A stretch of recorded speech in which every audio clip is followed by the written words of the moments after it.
everybody, it's Adam with HeartValveSurgery.com, and we're in Los Angeles, California at Cedars-Sinai Medical Center.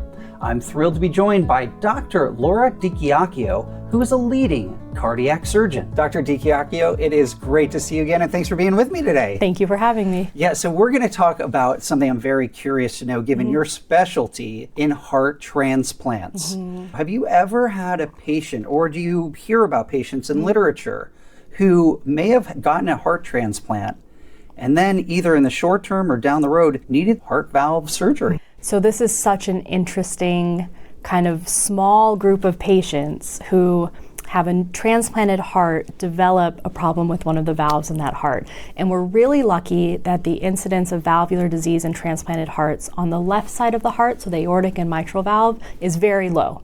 So it is rare that we have to intervene again on an aortic or mitral valve.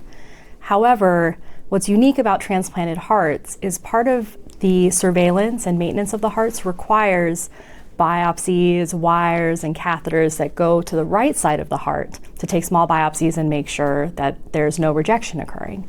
And the constant wires and catheters going across the tricuspid valve can cause leaky tricuspid valves. And so I have in my career had to go back and do tricuspid valve repairs on patients who have transplanted hearts, and they've done very well.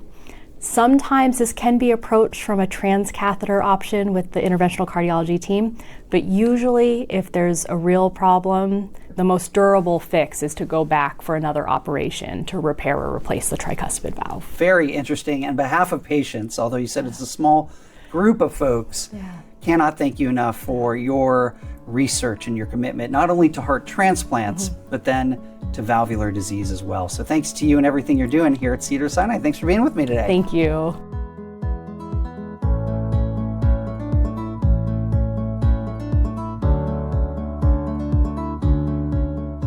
Hi everybody, it's Adam. I hope you enjoyed that video.